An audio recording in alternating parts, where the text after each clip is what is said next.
On va parler de cette communication non violente. Ça veut dire quoi précisément? Coach, bonjour en passant. Et bonjour, comment vous allez? Ça va, merci. Ok. Oui. Bon, la communication non violente, comme vous l'avez vu, c'est la communication qui est vraiment non violente. Oui. Non violente, ça peut être non gauche, droite ou bien avec les mots font plus mal que les gauche-droite. Les coups de poing, oui. Vous voyez, en fait, aujourd'hui, les rapports humains, ou les rapports humains plutôt, sont basés sur des rapports de force, où les individus cherchent plutôt à convaincre, cherchent plutôt à faire passer leurs idées que d'écouter les autres interlocuteurs. Donc le fait qu'on ne prend pas le temps d'écouter, on ne prend pas le temps de comprendre, ça, et que ça aboutit alors à des jugements de valeur, de sentiments, et par défaut, ça crée ce qu'on appelle au fait des conflits. Donc ça veut dire que les rapports humains sont basés sur plus de conflits par manque au fait de la partie de la communication non violente. C'est ainsi que Marshall Rosenberg a travaillé dans les années 1970 pour pouvoir mettre en place la notion de la communication non violente. Et pour lui, c'est simple, ce sont des interactions, où ce sont le langage et les interactions qui renforcent notre attitude à donner avec bienveillance et à inviter au fait, les autres qui ont le désir au fait, de faire autant. Donc ces travaux sont basés essentiellement sur les travaux du psychologue Cal. Et également, le thème non violent vient essentiellement de Gandhi, qui utilisait vraiment le thème. Donc, c'est quoi? C'est lorsqu'on est en face de quelqu'un, au lieu de passer très rapidement au jugement de valeur et de sentiments, on essaie alors de comprendre. Donc, lorsqu'on parle de la communication non violente, on prend essentiellement deux animaux et on essaie de faire la comparaison pour mieux expliquer aux gens. Vous aviez le chacal et la girafe. Le chacal, c'est cet animal-là qui réagit violemment à toute attaque. Et ça dit quoi? Lorsqu'il y a quelque chose, il ne cherche pas à comprendre, il va très rapidement au jugement de valeur et essaie de réagir.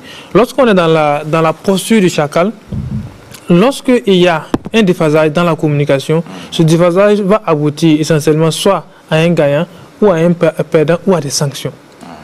Donc ça dit il y a les trois éléments. Ça dit que c'est la polarité, soit c'est un ou l'autre. Donc, alors que dans le cas de la girafe, on dit que la girafe c'est l'animal sauvage au bon cœur. Ça dit que si nous sommes dans la communication, dans la posture de la girafe, on va du postulat qu'il n'y a pas de vérité absolue. Tout est relatif. Tout à fait. Et si on réagit selon nos sentiments, selon nos émotions et selon également nos valeurs et nos cultures.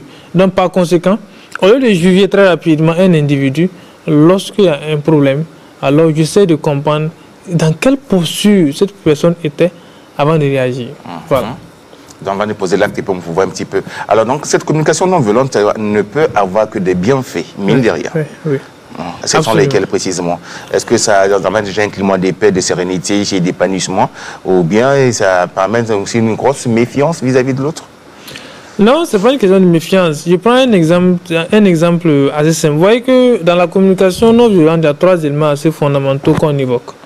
Il y a la notion de sentiment, la notion d'émotion, la notion de sentiment et la notion de besoin non satisfait. Ça dit quoi? Que lorsqu'il y a un conflit, ce conflit, ou lorsqu'une personne exprime un mécontentement, dans ce mécontentement, il y a l'expression d'un besoin. Et le but, il va de soi. Oui, et le but de la communication non violente, c'est d'amener la personne à pouvoir identifier ce besoin. Je prends une phrase très simple. Lorsqu'une personne dit, quand je parle, tu ris, je me sens ridicule, ça me met en colère. À la fin de cette phrase, celui qui est formé à la communication non violente va formuler immédiatement le besoin. C'est-à-dire que la personne exprime le besoin d'être plus au sérieux. Est-ce que vous voyez?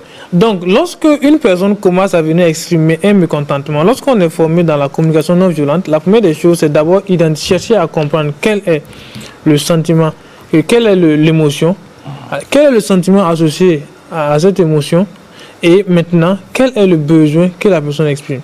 Donc, une fois qu'on arrive à comprendre cela, très facilement, on peut éviter les conflits. Donc les bienfaits, c'est quoi? C'est d'éviter les conflits à tous les niveaux. Voilà, d'éviter les conflits et de pouvoir permettre à l'autre d'être compris. Maintenant, ça va nous permettre d'évoquer les étapes de la communication non violente. La communication non violente est basée essentiellement sur 4 étapes. Beaucoup de spécialistes, lorsque vous voulez définir la communication non violente, ils définissent en même temps avec les 4 étapes. D'abord, il y a l'observation des faits. Voilà, comme on dit en sociologie, on dit que ce sont les faits qui expliquent les faits. Donc, ensuite, il y a en fait, l'identification des sentiments. Il y a l'expression des besoins et enfin il y a la reformulation. Donc ça veut dire quoi? Une personne qui vient dire, je prends un exemple simple, hein, qui vient dire que tu ne m'as pas souhaité joyeux anniversaire, tu es égoïste. Je suis fâché. Je suis fâché. Tu veux plus les mots en même temps. Voilà, je suis fâché. Tu ne m'as pas souhaité joyeux anniversaire, tu es égoïste. J'en connais tellement qui vous sautent tout de suite à la gorge à travers ça. Oui. Voilà, donc quand la personne vient exprimer ce genre de phrases, lorsqu'on fait une analyse du point de vue de la communication non violente, lorsqu'on va au niveau des faits, il y a un fait qui est là, qui est l'anniversaire. Ça veut dire que vous n'avez pas souhaité joyeux anniversaire. Il y a un sentiment qui est le sentiment de colère. Je sens en colère. Voilà. Le besoin, c'est quoi? C'est de se sentir important dans votre vie. Parce aimer, important. Et voilà, aimer, voilà. Maintenant, la reformulation, je vais dire, donc, tu ne m'as pas souhaité, je reprends avec les mots qu'il avait, tu ne m'as pas souhaité joyeux anniversaire. Alors, je me sens en colère, voilà, car tu es important dans ma vie et je cherche aussi à être important dans ta vie. Voilà, donc les 4 étapes sont là. Les 4 étapes sont là. Tout à fait. Et là, dès lors qu'on arrive à cela, point.